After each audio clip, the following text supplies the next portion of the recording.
since I'm out here asking people to join the Black entrepreneurial revolution, right, to see the importance of Black entrepreneurship, I thought it kind of wise to say, well, let me get on and at least create a video explaining what Black entrepreneurship is, right? Why Black entrepreneurship is important. This this is critically important to the message, because if you don't see it as important, if you don't really understand what Black entrepreneurship is, you kind of dismiss the whole subject matter. So I thought it'd be important for me to come on and say why Black entrepreneurship is important anyway, right?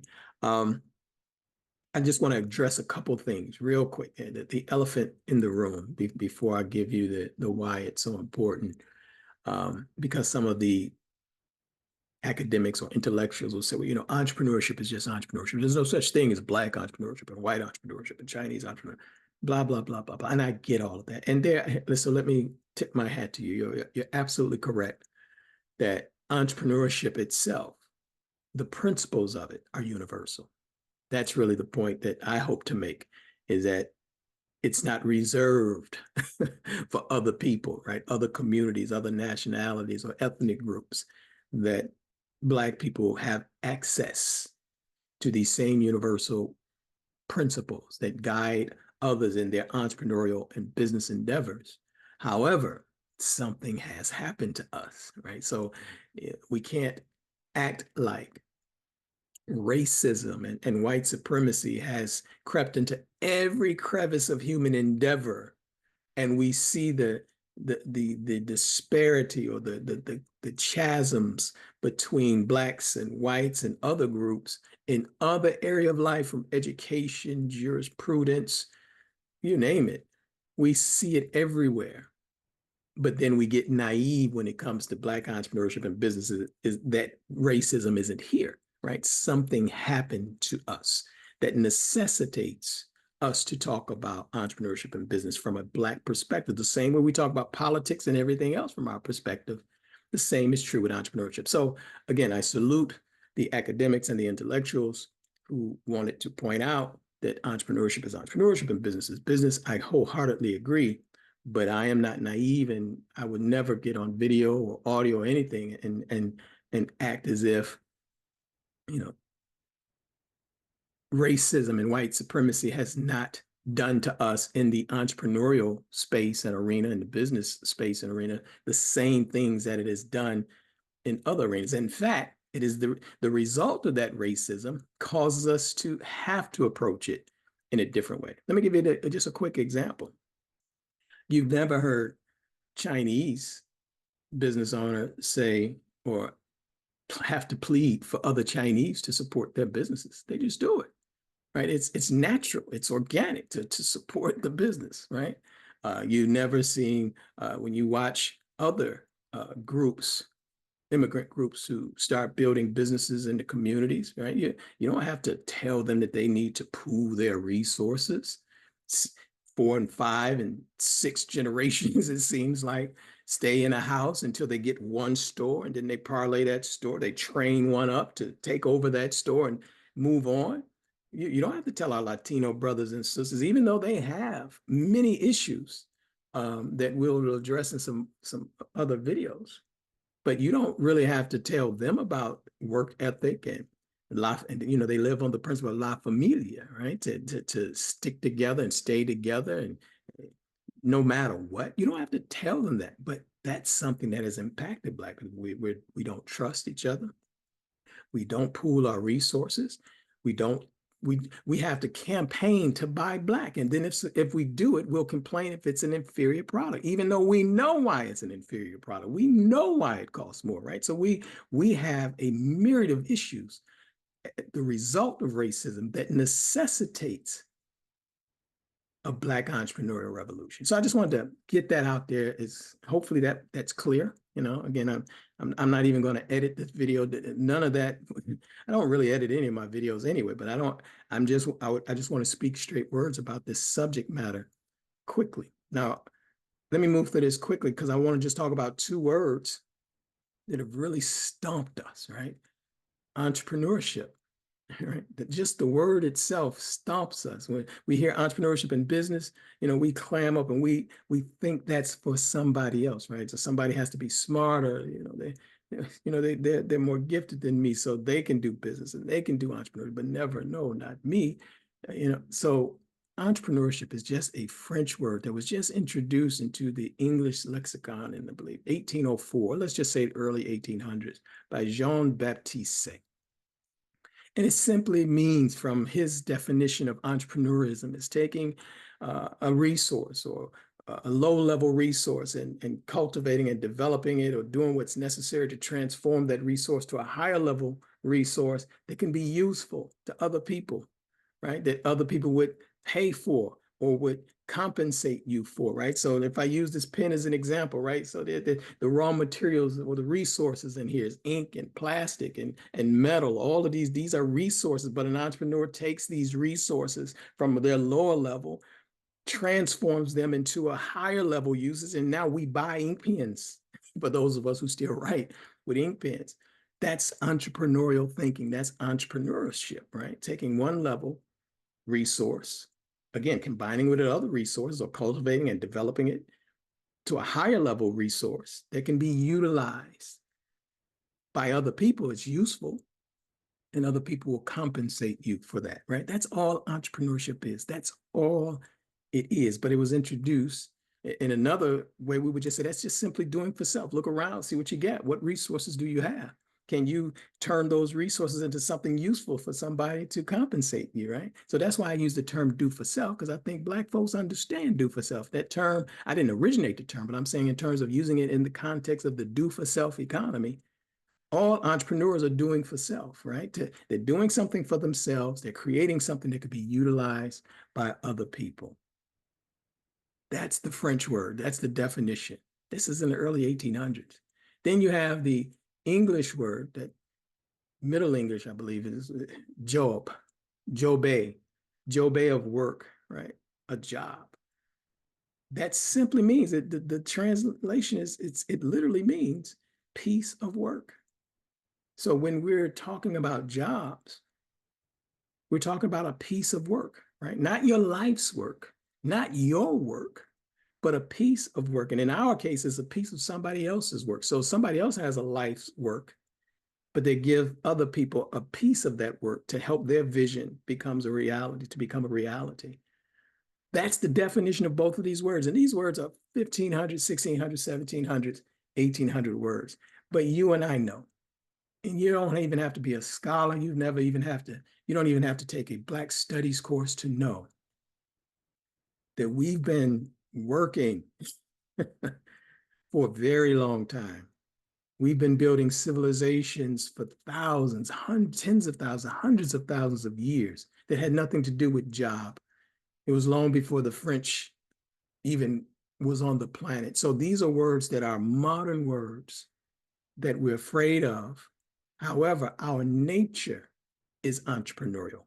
It's to do something for ourselves. There's not a creature that God creates that does not have the ability and the capacity to do something for itself. And here we are, God's greatest creation, and he describes what we're supposed to be creative and produce and make things and build. This is how we're described in scripture. And I don't care what school of thought you come from, when you start talking about the creation of the human being, it has a much deeper meaning than just I'm supposed to be here to get a piece of work for somebody else's vision, right? I love the way some of the European writers talk about America, and they don't hold up. So there's different conversations that happen amongst them, that we're not privy to. So that's why we argue, as the scripture says, without sufficient knowledge.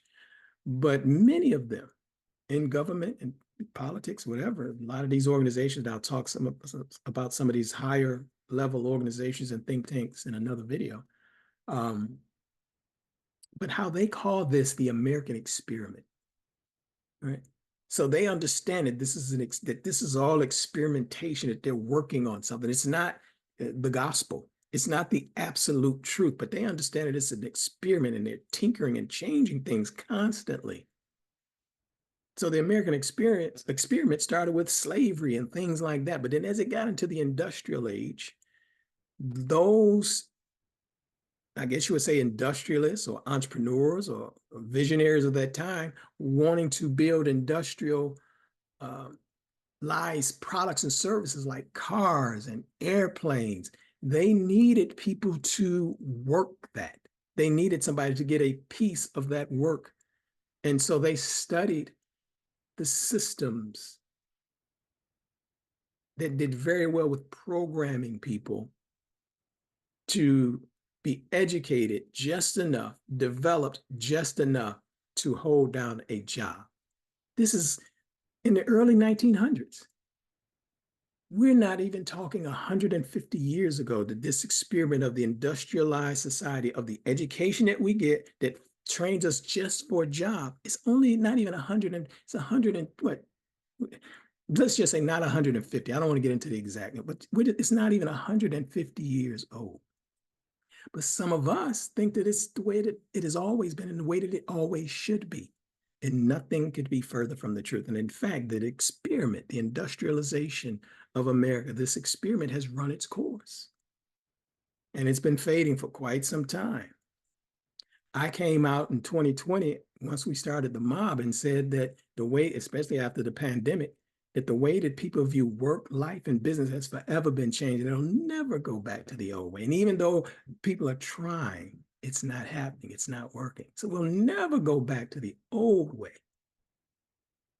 of really coming out of slavery to get a job, right? A piece of work. Everything is moving back to entrepreneurship, right? So the experiment has used up its time. Now we're in a new time. And this is why I say Black entrepreneurship is so important, because the same way that we built civilization being entrepreneurial. Let me just give what I want to say real quick. I wrote this down, and I think this is a great place to insert it. Entrepreneurship is really a mindset. It's a state of mind. And so for hundreds of thousands, even millions of years, that state of mind of doing for self allowed us to cultivate our talent, skills, and gifts. And we built civilizations that are buried beneath the sea. Some are buried in the jungles of Africa. We built the pyramids. All of these things were entrepreneurial actions and activities. The same way that we did that, in the same way that those, even though their intentions were wicked, used an entrepreneurial mindset to build this country and this world that we are part of. Nothing new can be built without the entrepreneurial mindset at the base of it. So if we're going to build Black communities new, bigger, better, brighter, more advanced, more civilized, right? We know we need to be civilized. If we're going to do that, we need entrepreneurs at the base of it. That's why it's critically important that Black entrepreneurship become not just something that he can do or she can do. It needs to become a part of the fabric of how we teach and train our children and how we observe our children to discover their natural talent, skills, and gifts to help build something, to help create something, and not do it just for a job, because you can't put wages on your life's work. Even if you decide to hold down a job and work with someone else, with the entrepreneurial mindset, if that's your work, you don't view your work the same way. If it excites you, it energizes you, and motivates you, you're doing your work, and you can't get $10 an hour or $7 an hour. Remember when minimum wage was $3.50 an hour for your work, for your gifts, for your talents, for your skills. That helps to bring in something new, something grand, something big, bold, bright, energetic, right? All of these words that we use to describe what's the result of this work that we're supposed to do. Even if that's the case, you'll have an entrepreneurial mindset to negotiate your fees. You'll become a free agent, right? Instead of a job. Again, this is a recent term. These are not terms that have been in our lexicon throughout history. So that's why I get it when we hear them. This is all we've been taught and trained, but we have to become re-educated. We have to begin to talk in ways that break up old mindsets that are literally dying right before our eyes. And so I don't want this to be too long. So Black entrepreneurship is really doing for self. That's what it is. It's new worlds, new civilizations, new realities. Progress is made because of entrepreneurs, or those who possess the entrepreneurial mindset, those who see life as the activity of business. Every day we go outside, every day when you wake up, you're in an atmosphere of business, right? It's the activities of life. But if we don't view it that way, we think that that's for somebody else and not for us. So I want to close this video out by saying the purpose of entrepreneurship is to have full control over your earnings. We touched on that. Your lifestyle, how you spend your time. You're going to spend a third of your life work. A third of your life in work. Why would you want a third of your life to always, not saying it is not a necessity at some time, but why would you want it to always be confined to what someone else tells you to do? And it's something that you don't enjoy, something that you hate to do. So a third of your life should be engaging in work that you love to do. So the job becomes, how do I discover that? So let me get back to this real quick. The purpose of entrepreneurship is to have full control over your earnings, your lifestyle, and suffering by creating solutions to problems. When I first heard it said, if you ain't got no problems, you should have never been born, or you wouldn't have never been born if you weren't going to be dealing with problems. That's life. You're going to have problems, but the suffering that we endure with all of our problems, that allows us to create solutions to those problems, right? So every day, all of us have created solutions to problems that have existed. And if we have the entrepreneurial mindset, we'll take those solutions, learn how to package them and create products and services. Zoom is so here we are, I'm recording video because someone saw a problem and they created a solution. Now we're all partaking of it. If we learn how to package our solutions to the problems for ourselves, there's always going to be somebody else who needs those same solutions to those problems. And so Black entrepreneurship is absolutely necessary. But now you got a clear definition, at least from my perspective, of what I'm talking about when I talk about it. So in future videos, I'll go further into that, of why this is critically important, but how we can best become re-educated to do what it is that we were born to do. So I'll talk to you in the next video.